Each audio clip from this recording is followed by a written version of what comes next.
یہ 1948 میں اگست کا مہینہ تھا اور صوبہ سرحد میں خان عبد الکریم خان کی حکومت تھی۔ اس حکومت نے پبلک سیفٹی آرڈیننس کے ذریعے خدائی خدمت تحریک کو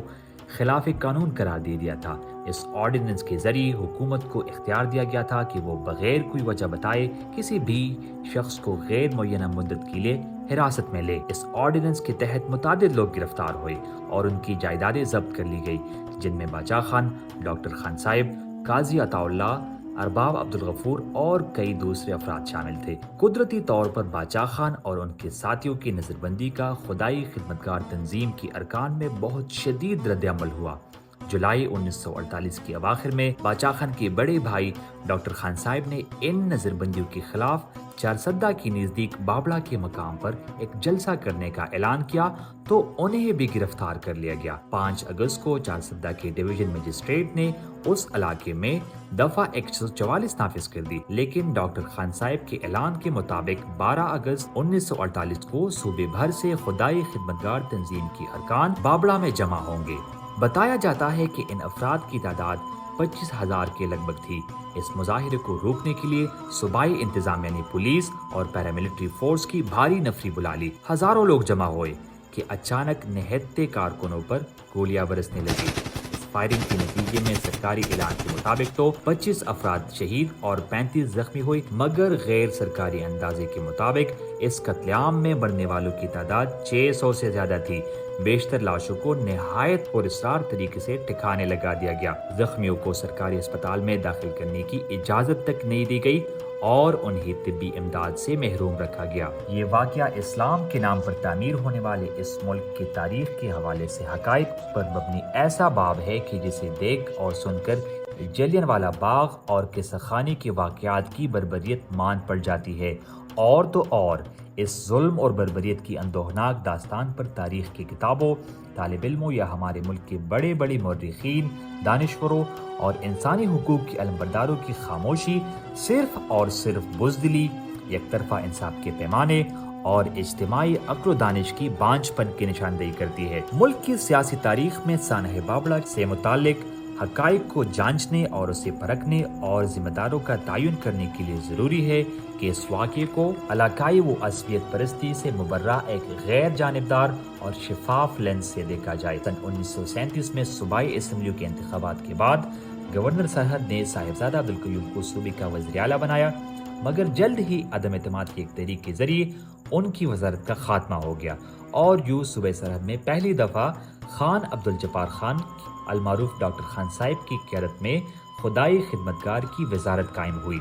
سن 1939 میں انگریزوں کی جنگی پالیسی کے خلاف جب ہندوستان کے 8 صوبوں کی وزارتوں نے احتجاجاً استعفیٰ دیا تو ان میں صوبہ سرحد کی ڈاکٹر خان صاحب کی وزارت بھی شامل تھی۔ دوسری جنگ عظیم کے خاتمے کے بعد صوبہ سرحد میں ایک مرتبہ پھر خدائی خدمتگار تحریک کی وزارت قائم ہوئی اور ڈاکٹر خان صاحب ایک مرتبہ پھر صوبے کی وزیر اعلیٰ بن گئے۔ قیام پاکستان سے کچھ عرصہ پہلے ایک ریفرینڈم کے نتیجے میں صوبہ سرحد نومولود ریاست پاکستان کا حصہ تو بن گیا، لیکن تقسیم ہندوستان سے جڑے 1947 کے تلخ واقعات اور خدائی خدمتگار کے اس حوالے سے اصولی موقف نے محاذرائی اور بد اعتمادی کی فضا کو پروان چڑھایا۔ ڈاکٹر خان صاحب کے چھوٹے بھائی خان عبدالغفار خان المعروف باچا خان نے کوئی موقع ضائع کیے بغیر منطقی نتیجے کے طور پر ہندوستان و پاکستان کے تقسیم کے اصول کو مانتے ہوئے پاکستان کو تسلیم کرنے کا اعلان کیا اور ڈاکٹر خان صاحب کی حکومت کی برطرفی کے باوجود اپنے ہیڈ کوارٹر سردریاب میں پاکستان سے وفاداری اور اس کی خدمت کا عہد نبھایا۔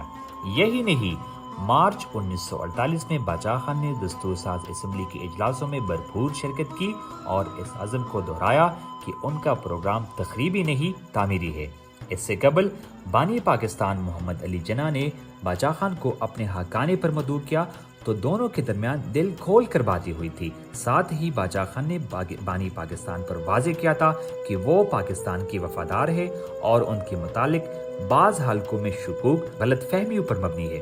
اس ملاقات کے بعد ایک انٹرویو میں باچا خان نے بتایا کہ میری نہایت ایمانداری سے کہی گئی باتوں سے قائد اعظم کی بالکل تسلی ہو گئی اور انہوں نے مجھے گلے لگاتے ہوئے نہایت پیار سے رخصت کیا۔ لیکن پھر وہی لمحہ آ پہنچا جو تقریباً ہر اسٹیٹسمین اور سیاستدان کی زندگی میں آتا ہے کہ کس طرح چاپلوسوں اور دوسروں کے کندھوں پر چڑھ کر آنے والے سیاسی بونوں کے مشوروں سے ہوشیار رہے۔ اپریل 1948 میں جب بانی پاکستان پشاور کے دورے پر تشریف لائے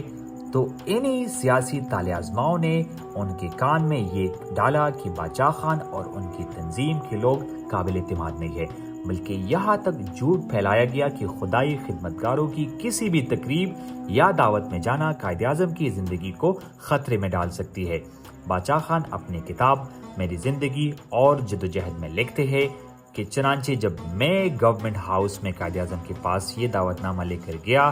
کہ وہ خدائی خدمتگاروں کی طرف سے دی جانے والی ایک تقریب میں شمولیت فرمائے تو قائد اعظم نے ہچکچاہٹ کا اظہار کیا۔ چنانچہ مفاہمت، اصول پسندی اور رواداری کے لیے کوشاں باچا خان الٹا حکومت کے معتوب بن گئے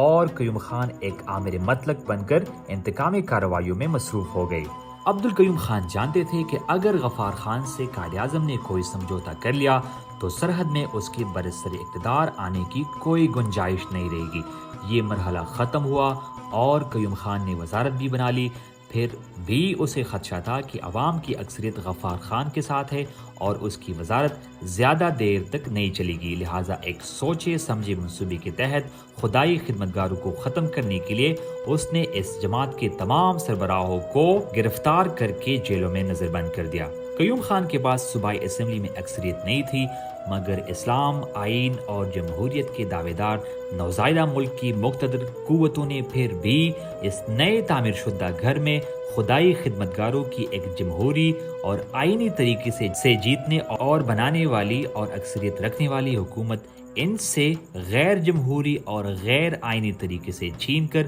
قیوم خان کی جھولی میں ڈال دی۔ اس کے باوجود پاکستان کی پہلی دستور ساز اسمبلی 1948 اور اس کے بعد 1953 میں دوسری دستور ساز اسمبلی میں باچا خان کی تقاریر اب بھی ہماری پارلیمانی تاریخ کا حصہ اور ریکارڈ پر موجود ہے، جن میں انہوں نے اس نوزائیدہ ریاست اور حکومت کو اپنے بھرپور تعاون کا مکمل یقین دلایا تھا۔ تاہم اس تمام نیک نیتی، حب الوطنی اور اس ملک اور قوم سے بے پناہ وفاداری اور محبت کے باوجود 12 اگست 1948 کو بابڑا چارسدہ کے مقام پر صوبائی حکومت کے وزیر اعلیٰ قیوم خان نے پرامن اور عدم تشدد کے فلسفے پر مکمل کاربند خدائی خدمتگاروں کے خلاف جس قسم کی بربریت اور ظلم و جبر کا مظاہرہ کیا،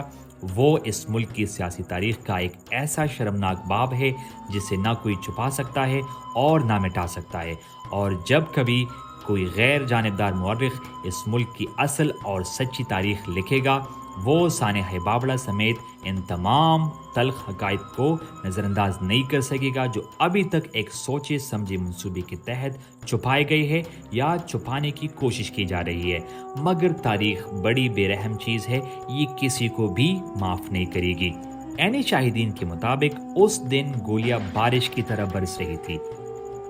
پوری 45 منٹ تک مسلسل نہتے جان بازوں پر آگ کی بارش ہوتی رہی۔ بابڑا کسی میدان کارساز کا نقشہ پیش کر رہا تھا جہاں حد نظر تک لاشیں ہی لاشیں تھی